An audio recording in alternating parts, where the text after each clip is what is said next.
Hello नमस्कार दोस्तों, welcome to नित्य एग्जाम पॉइंटर। दोस्तों आज है 20 जून और आज हम लोग 20 जून के महत्वपूर्ण करंट अफेयर्स पर चर्चा करेंगे दोस्तों। तो आइए स्टार्ट करते हैं पिछले प्रश्न से। दोस्तों हमने पिछला प्रश्न जो आपसे पूछा था वो ये था कि बिहार में खादी के ब्रांड एम्बेसडर के रूप में किसे नियुक्त किया गया है। आपके पास ऑप्शन था मनोज तिवारी, अमिताभ बच्चन, रघुवीर यादव और पंकज त्रिपाठी। तो सही ऑप्शन क्या है दोस्तों? पंकज त्रिपाठी। तो बिहार में खादी के ब्रांड एम्बेसडर के रूप में किसे नियुक्त किया गया है दोस्तों? तो पंकज त्रिपाठी को नियुक्त किया गया है।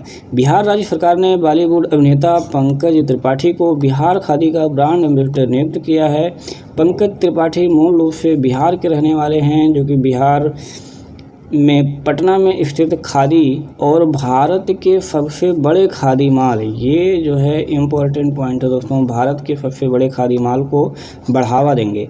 खादी ग्रामोद्योग बोर्ड द्वारा सभी खादी संस्थानों को निर्देश दिया गया है कि वे उत्पादन और बिक्री बढ़ाने के प्रयासों में खादी वस्त्रों के नए डिजाइन का निर्माण करें दोस्तों। ठीक है, नए डिजाइन का निर्माण करें ताकि खादी वस्त्रों की बिक्री जो है वो बढ़ाई जा सके। ये है दोस्तों आपके पंकज त्रिपाठी। नेक्स्ट क्वेश्चन अब हम लोग आज का स्टार्ट करते हैं दोस्तों। प्रश्न नंबर 1, पहला प्रश्न है दोस्तों, किस संगठन ने भारतीय क्षेत्र पर जलवायु परिवर्तन आकलन रिपोर्ट जारी की है दोस्तों? तो आप किस संगठन का नाम बताना है दोस्तों। तो कौन सा है? जलवायु परिवर्तन अनुसंधान केंद्र पुणे। जलवायु परिवर्तन अनुसंधान केंद्र पुणे जो है दोस्तों भारतीय क्षेत्र पर जलवायु परिवर्तन आकलन रिपोर्ट जो है वो जारी करता है। Centre for climate change research Pune, ये आपको याद रखना है दोस्तों, ये बहुत ही इंपॉर्टेंट है, कई बार एग्जाम में आया हुआ है। Centre for climate change research Pune ने भारतीय क्षेत्र पर जलवायु परिवर्तन आकलन रिपोर्ट जारी की है। रिपोर्ट में कहा गया है कि जलवायु में परिवर्तन मानव जनित गतिविधियों का एक परिणाम है दोस्तों। जलवायु परिवर्तन अनुसंधान केंद्र पुणे भारतीय उष्णकटिबंधीय मौसम विज्ञान संस्थान पुणे के पृथ्वी विज्ञान मंत्रालय के तहत काम कर रहा है। तो ये जो है दोस्तों, ये पृथ्वी विज्ञान मंत्रालय के तहत जो है काम करता है। रिपोर्ट में यह भी कहा गया है कि 1901 से 2018 की अवधि में भारत के जो औसत तापमान है दोस्तों लगभग 0.7 डिग्री सेल्सियस की वृद्धि हुई है और ग्रीन हाउस गैसें तापमान में गर्मी का प्राथमिक कारण हैं। ग्रीन हाउस गैसें, तो इस रिपोर्ट में सदी के अंत तक भारत के जो औसत तापमान होगा दोस्तों उसमें 4.4 डिग्री सेल्सियस की वृद्धि दर्ज की गई है। तो आपको ये याद रखना है। नेक्स्ट क्वेश्चन, अरुणाचल प्रदेश में पाई जाने वाली नई मछली प्रजातियों का नाम क्या है? तो अभी हाल ही में एक मछली की नई प्रजाति पाई गई है दोस्तों अरुणाचल प्रदेश में, उसका नाम क्या है? तो उसका नाम है दोस्तों इसको जैथोरैक्स सिकुसी रुमेनसिस। ये आपको याद रखना है, ये अरुणाचल प्रदेश में मछली की एक नई प्रजाति पाई गई है। तो ये दोस्तों अरुणाचल प्रदेश में एक नई प्रजाति पाई गई है जिसका नाम है इसकी जैथोरैक्स सिकुसी रुमेनसिस। तो ये आपको याद रखने हैं। या doctor Keshav Kumar Jha, associate professor और प्रमुख जूलॉजी विभाग, जवाहरलाल नेहरू कॉलेज पासीघाट द्वारा खोजा गया है। मूसलाधार जल भराव वाली नदी के जल निकासी का क्षेत्र इन मछलियों का क्या होता है दोस्तों? निवास स्थान होता है। नेक्स्ट क्वेश्चन, किस योजना के तहत खेलो भारत राज्य उत्कृष्टता केंद्र स्थापित किया जाएगा? खेलो भारत राज्य उत्कृष्टता केंद्र स्थापित किया जाएगा दोस्तों, बहुत ही इंपॉर्टेंट क्वेश्चन है। तो वो किसके तहत किया जाएगा दोस्तों? खेलो इंडिया स्कीम के तहत ऐसा किया जाएगा। तो खेलो भारत राज्य उत्कृष्टता केंद्र यानी KISCE की स्थापना युवा और खेल मामलों के मंत्रालय द्वारा खेल मंत्रालय खेलो इंडिया स्कीम की प्रमुख योजना के तहत दोस्तों किया जाएगा। योजना के तहत क्या होगा कि देश में खेलों के लिए एक मजबूत पारिस्थितिकी तंत्र बनाने के उद्देश्य से भारत के प्रत्येक राज्य और केंद्र शासित प्रदेश में एक भारत राज्य उत्कृष्टता केंद्र की पहचान की जाएगी। पहले चरण में मंत्रालय ने 8 राज्यों कौन कौन से कर्नाटक, उड़ीसा, केरल, तेलंगाना, अरुणाचल प्रदेश, मणिपुर, मिजोरम, नागालैंड जैसे पूर्वोत्तर राज्यों में सरकारी स्वामित्व वाले ऐसे खेल सुविधा केंद्रों की पहचान की है जिन्हें खेलो India state centre of excellence में अपग्रेड किया जाएगा। खेलों सुविधाओं के चयन की प्रक्रिया अक्टूबर 2019 में शुरू हुई थी दोस्तों। नेक्स्ट क्वेश्चन, सिडबी के नए नामित निदेशक के रूप में किसे नियुक्त किया गया है दोस्तों? सिडबी।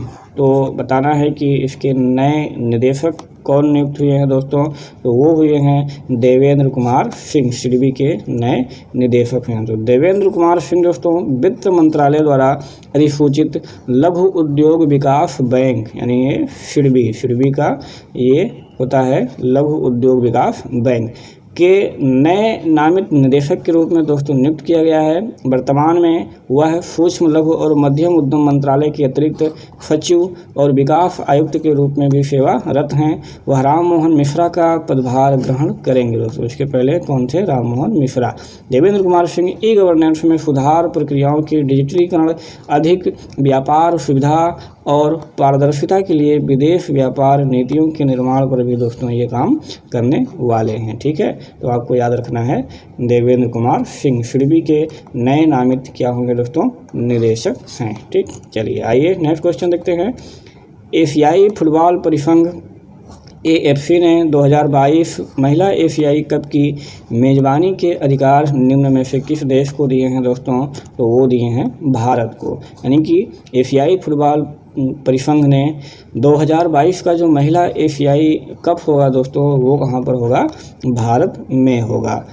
तो 1979 के बाद 1979 के बाद पहली बार 2022 में महिला एशियाई कप की मेज़बानी के अधिकार जो है भारत को दिए गए हैं दोस्तों। यह फैसला AFC महिला फुटबॉल समिति के बैठक में लिया गया है। फरवरी में AFC महिला फुटबॉल समिति ने भारत को मेज़बान बनाने की सिफारिश की थी। भारत ने 2016 में AFC अंडर-16 चैम्पियनशिप और 17 में FIFA अंडर-17 विश्व कप की मेज़बानी भी की थी। AIFF के महासचिव ने कहा कि यह टूर्नामेंट भारत में महिला फुटबॉल को लोकप्रिय बनाने में क्या करेगा दोस्तों? अहम भूमिका निभाएगा। नेक्स्ट क्वेश्चन देखेंगे। जियो प्लेटफॉर्म्स में पब्लिक इन्वेस्टमेंट फंड यानी कि PIF ने 2.32% हिस्सेदारी खरीदने के लिए कितने करोड़ रुपए का निवेश करेगा दोस्तों? तो वो करेगा 11,367 करोड़ रुपए। ठीक है, तो सऊदी अरब का दोस्तों wealth fund, public investment fund, सऊदी अरब का एक वेल्थ फंड है दोस्तों पब्लिक इन्वेस्टमेंट फंड यानी कि PIF। जियो प्लेटफॉर्म्स में 11,367 करोड़ रुपए का निवेश करेगा। इस निवेश के जरिए PIF को जियो प्लेटफॉर्म्स में 2.32% की हिस्सेदारी मिलेगी। रिलायंस की ओर से जारी एक बयान में कहा गया है दोस्तों कि PIF ने जियो प्लेटफॉर्म्स की 4.91 लाख करोड़ रुपए की इक्विटी वैल्यू पर यह निवेश दोस्तों किया गया है। नेक्स्ट क्वेश्चन देखेंगे। हाल ही में किस राज्य सरकार ने नीट परीक्षा को पास करने वाले सरकारी संस्थानों के छात्रों को 10% आरक्षण देने की घोषणा की है दोस्तों? 10% आरक्षण जो बच्चे नीट पास करते हैं तो किस सरकार ने की है दोस्तों? वो तमिलनाडु सरकार ने की है। तो तमिलनाडु मंत्रिमंडल ने सरकारी स्कूलों के छात्रों के लिए 10% आरक्षण की मंजूरी दे दी है जिन्होंने नीट की परीक्षा पास की है। यह फैसला मद्रास हाईकोर्ट के पूर्व न्यायाधीश P कलैयारासन वाले एक सदस्यीय आयोग की रिपोर्ट के आधार पर ऐसा फैसला लिया गया है। जो 36 आरक्षण उन सभी वर्गों के छात्रों पर लागू होगा दोस्तों जिन्होंने उन सरकारी स्कूलों में पढ़ाई की है जो नगर पालिकाओं और निगमों आदि द्रविड़ और जनजातीय कल्याण, कल्लार, पुनर्वित्त स्कूलों और वन विभाग के स्कूलों में आते हैं। तो ये जो है दोस्तों उन सभी पर लागू होगा। तो जिन बच्चों ने नीट परीक्षा पास की है दोस्तों उनके लिए 10% आरक्षण की जो मंजूरी दी गई है दोस्तों वो किस स्टेट में? तमिलनाडु में। ये आपको याद करना है, ये इम्पोर्टेंट पॉइंट। नेक्स्ट क्वेश्चन देखेंगे दोस्तों। क्रेडिट रेटिंग एजेंसी फिच ने 8 साल में पहली बार किस देश की GDP ग्रोथ निगेटिव रहने का अनुमान लगाया है? तो फिच ने दोस्तों 8 साल में पहली बार किस देश की GDP ग्रोथ निगेटिव रहने का अनुमान लगाया है दोस्तों? तो वो है भारत। भारत की GDP नेगेटिव रहने का अनुमान लगाया है। क्रेडिट रेटिंग एजेंसी है दोस्तों फिच, जिसने 8 साल में पहली बार भारत का आर्थिक परिदृश्य स्थिर से घटा करके क्या कर दिया है दोस्तों, नकारात्मक कर दिया है। रेटिंग एजेंसी ने कहा कि कोविड-19 महामारी ने देश की आर्थिक वृद्धि की संभावना को कमज़ोर किया है। फिच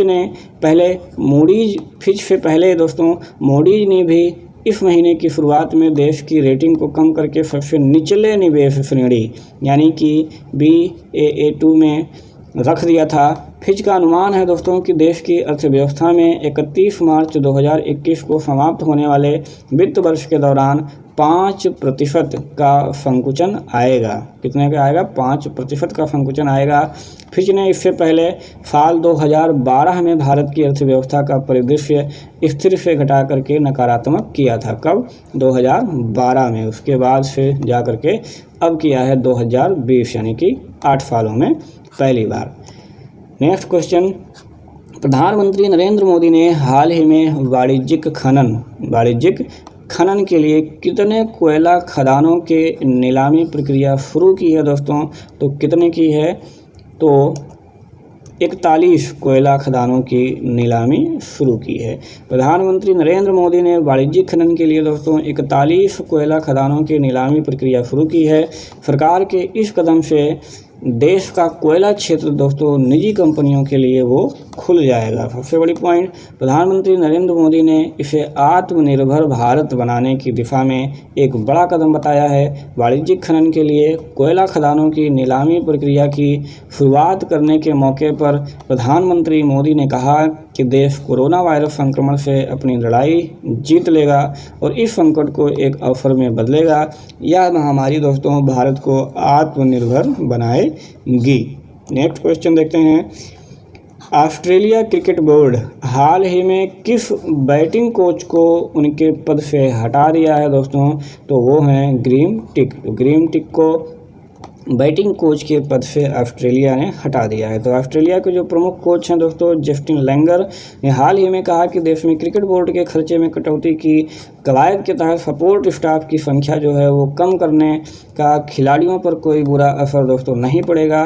तो ऑस्ट्रेलिया क्रिकेट बोर्ड ने हाल ही में बैटिंग कोच ग्रेम टिक को उनके पद से दोस्तों वो हटा दिया है। कोविड-19 महामारी के चलते वित्तीय संकट को देखते हुए सीए ने जिन 40 लोगों को निकाला है उनमें ग्रेम हिक भी शामिल हैं। ग्रेम हिक ने इंग्लैंड के लिए 65 टेस्ट मैच और 120 एक दिवसीय अंतर्राष्ट्रीय मैच भी खेले हैं दोस्तों। तो अगला जो प्रश्न है दोस्तों वो आपके लिए है, जिसका आंसर आपको कमेंट बॉक्स में दोस्तों देना है। क्वेश्चन है दोस्तों, एशियाई विकास बैंक यानी कि एडीबी ने हाल ही में कहा कि चालू वित्त वर्ष में भारत की अर्थव्यवस्था कितने प्रतिशत संकुचित होने का अनुमान है। ठीक है, तो चालू वित्त वर्ष में भारत की अर्थव्यवस्था कितने प्रतिशत संकुचित होने का अनुमान है, ये किसने कहा है? एडीबी ने, यानी एशियाई विकास बैंक ने क्या अनुमान लगाया है दोस्तों? इसका आंसर दोस्तों आपको कमेंट बॉक्स में देना है। 5% की 7% या 4% या फिर 3%। तो इसका आंसर दोस्तों आप लोग कमेंट बॉक्स में ज़रूर दीजिएगा। हमें आपके आंसर की प्रतीक्षा रहेगी दोस्तों। तो ऐसे ही बने रहिए हमारे साथ महत्वपूर्ण करंट अफेयर्स देखने के लिए दोस्तों। वीडियो देखने के लिए दोस्तों बहुत बहुत धन्यवाद। आपका दिन